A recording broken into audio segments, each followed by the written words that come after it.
Hello, I'm Severin Suzuki speaking for ECHO, the Environmental Children's Organization. We're a group of 12 and 13-year-olds trying to make a difference. Vanessa Seti, Morgan Geisler, Michelle Quigg, and me. We've raised all the money to come here ourselves, to come 5,000 miles to tell you adults you must change your ways. Coming up here today, I have no hidden agenda. I am fighting for my future. Losing my future is not like losing an election or a few points on the stock market. I am here to speak for all generations to come. I am here to speak on behalf of the starving children around the world whose cries go unheard. I am here to speak for the countless animals dying across this planet because they have nowhere left to go.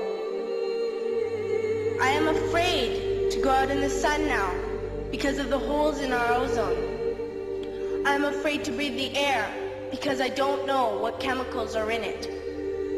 I used to go fishing in Vancouver, my home, with my dad, until just a few years ago we found the fish full of cancers.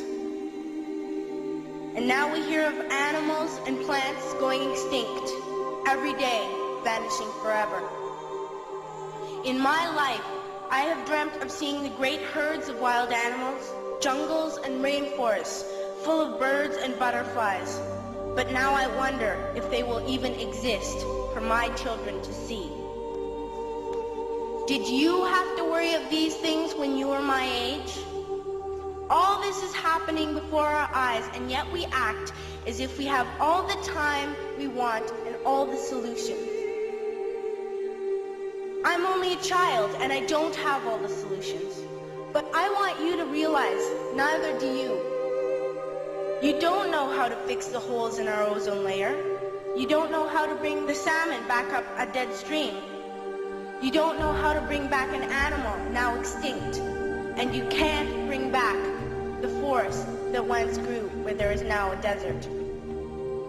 If you don't know how to fix it, please stop breaking it. Here, you may be delegates of your government, business people, organizers, reporters, or politicians, but really, your mothers and fathers, sisters and brothers, aunts and uncles, and all of you are someone's child. I'm only a child, yet I know we are all part of a family, 5 billion strong, in fact, 30 million species strong. And borders and governments will never change that. I'm only a child, yet I know we are all in this together and should act as one single world towards one single goal. In my anger, I am not blind, and in my fear, I am not afraid of telling the world how I feel. In my country, we make so much waste. We buy and throw away, and yet northern countries will not share with the needy. Even when we have more than enough, we are afraid to share. We are afraid to let go of some of our wealth. In Canada, we live the privileged life, with plenty of food, water, and shelter.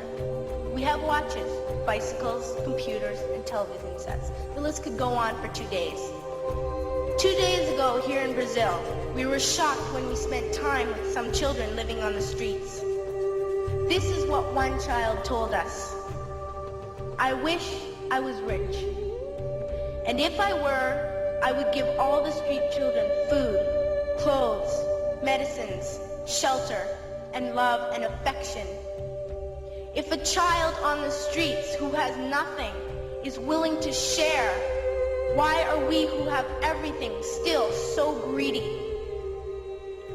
I can't stop thinking that these are children my own age, that it makes a tremendous difference where you are born. That I could be one of those children living in the favelas of Rio. I could be a child starving in Somalia, or a victim of war in the Middle East, or a beggar in India. I am only a child, yet I know if all the money spent on war was spent on finding environmental answers, ending poverty, and finding treaties, what a wonderful place this earth would be. At school, even in kindergarten, you teach us how to behave in the world. You teach us not to fight with others, to work things out, to respect others, to clean up our mess, not to hurt other creatures, to share, not be greedy.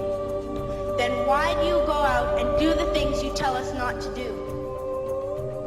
Do not forget why you are attending these conferences, who you're doing this for. We are your own children. You are deciding what kind of world we are growing up in. Parents should be able to comfort their children by saying, everything's going to be all right. It's not the end of the world, and we're doing the best we can. But I don't think you can say that to us anymore. Are we even on your list of priorities? My dad always says, you are what you do, not what you say. Well, what you do makes me cry at night. You grown-ups say you love us, but I challenge you, please, make your actions reflect your words. Thank you.